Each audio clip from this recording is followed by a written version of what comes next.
UP के DGP Mukul Goyal Prayagraj पहुंच रहे इस वक्त की ये बड़ी खबर है। आपको बता दें एटीएस ने कल ही एक आतंकी को प्रयागराज से गिरफ्तार किया था और अब ये बड़ी खबर आ रही है कि यूपी के डीजीपी मुकुल गोयल प्रयागराज पहुंचे हैं। तो एटीएस की कार्रवाई के बाद डीजीपी का जाना बेहद अहम हो जाता है। रणवीर हमारे सहयोगी लगातार हमारे साथ बने हुए। रणवीर, इस मामले पर और अपडेट। देखिए प्रतिमा, डीजीपी पहुंचे हैं। चूंकि मैनपुरी के एक मामले को लेकर के डीजीपी को हाईकोर्ट में पेश होना है, ऐसे में वो प्रयागराज जाने वाले थे, लेकिन आज सुबह पहुंचे हैं। मैं हूं मोहम्मद आमिर के घर पे। आमिर वो हैं जो तीसरे शख्स हैं जो संदिग्ध हैं, उनके घर पर मौजूद हैं और उनके घर वालों से बात कर लेते हैं। आप लोग बताइए, आमिर जो हैं उनके बारे में कुछ बताएंगे कि कल क्या हुआ था, कितने लोग आए थे आपके? सर आए थे 10-15 लोग, कम से कम 10-15 लोग आए थे वही घर के अंदर।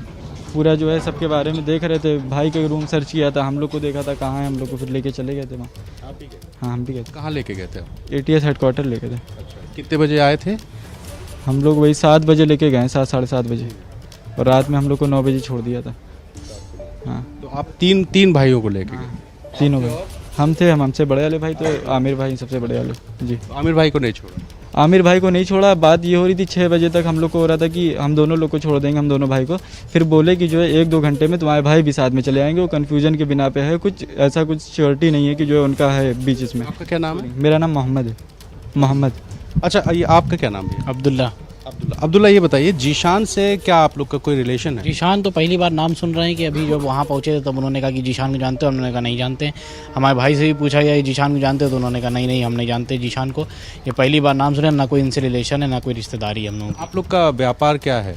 पहले हमारे भाई जो है काम करते थे 5-6 साल से अमरून में फूड्स प्राइवेट लिमिटेड में, कुर्सी रोड पे है वो। उसमें जमीयत उलमा हिंद की तरफ से हलाल ट्रस्ट में है, तो उसमें वो 5-6 साल से काम कर रहे हैं। उसके बाद जो है अभी कुछ प्रॉब्लम आ गई थी फाइनेंस की, तो उन्होंने जो है खजूर का काम शुरू किया था ये 4-5 महीने से। तो अपना जो है यहाँ पे लखनऊ में वो खजूर मंगाते थे, ये दिल्ली से आती थी खजूर। इसलिए जीशान का जिक्र किया ना, क्योंकि जीशान भी खजूर का काम करते हैं, अकाउंटेंट हैं, प्रयागराज के करेली के रहने वाले हैं। तो कुछ कभी सुनने में आया कि जीशान के साथ? नहीं है, जीशान से नहीं है, जीशान से नहीं है। ये हम लोग खजूर लेते हैं उसैद नाम से हैं, उनसे लेते हैं उसैद। कहाँ के रहने वाले से? वहीं करेली के हैं, करेली के दिल्ली से आती है लेकिन खजूर। उनके बड़े भाई दिल्ली से खजूर उनको देते हैं, फिर वो खजूर आती है यहाँ लखनऊ।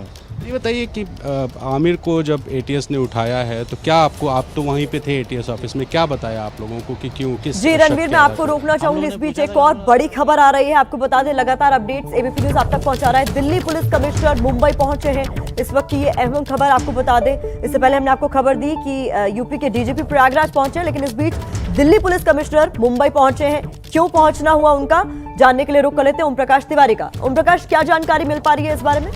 बिल्कुल प्रतिमा, दिल्ली पुलिस सूत्रों के मुताबिक Delhi police commissioner Rakesh Asthana crime branch के 2 डिप्टी कमिश्नर्स यानी 2 डीसीपीज के साथ कल मुंबई पहुंच गए हैं। ये दोनों डीसीपीज के नाम पुलिस सूत्रों के हवाले से जो बताए गए हैं, डीसीपी जॉय तिर्की जो इन्वेस्टिगेशन में बेहद माहिर बताए जाते हैं, और दूसरे डीसीपी हैं राजेश देव जो क्राइम ब्रांच में पोस्टेड है और लीगल सेल का काम देखते हैं।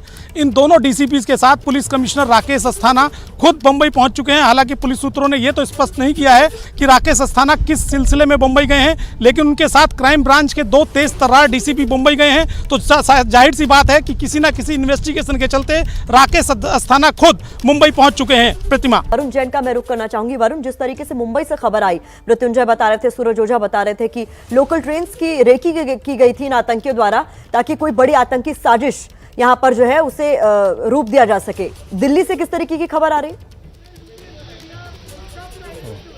देखिए, बिल्कुल पूछताछ में ये बात साफ थी कि दिल्ली के अंदर भी बम धमाके इनको करने थे। दिल्ली इनके टारगेट पर था। जैसा कि हमारे सहयोगी ओम प्रकाश तिवारी ने बताया कि कई जगह की रैकी कर चुके थे। कुछ आतंकी दिल्ली की तरफ बढ़ने भी वाले थे। 2 आतंकियों की दिल्ली से भी गिरफ्तारी हुई है, तो बेहद महत्वपूर्ण दिल्ली हो जाती है। और अब पुलिस इनसे यही पूछताछ कर रही है कि दिल्ली में कौन कौन सी जगह थी ऐसी जहां इन्होंने रैकी की थी। कई जगह पर जो RDX और जो दूसरे लॉजिस्टिक है वो पहुंचा दिए गए थे, तो इनके कौन कौन से वो जो नेटवर्क है, स्लीपर सेल है, दिल्ली के अंदर मौजूद है, वो पुलिस के लिए बेहद अहम हो जाता है। तो वो पुलिस उनसे वही पूछताछ कर रही है, क्योंकि जितने भी गिरफ्तार आतंकी है वो सभी हिंदुस्तान के ही थे। उनका जो लोकल नेटवर्क है वो भी काफी मौजूद था, तो इसलिए बेहद अहम हो जाता है उनका वो लोकल नेटवर्क जिनके जरिए ये रैकी कर रहे थे और जो लॉजिस्टिक थे वो पहुंचाए गए थे। कहां कहां दिल्ली के अंदर धमाके करने थे, क्या इनकी पूरी कॉन्स्पिरेसी थी, इसी चीजों को पता करने के लिए पुलिस ने इनकी रिमांड ली और अब इनसे पूछताछ चल रही है और आने वाले समय में और भी अहम गिरफ्तारियां इसमें होनी है। जी बहुत शुक्रिया वरुण जैन आपका, ओम प्रकाश तिवारी आपका और मृत्युंजय आपका तमाम अपडेट्स के लिए। तो बड़ी खबर पर लगातार अपडेट एबीपी न्यूज आप तक पहुंचाता रहेगा।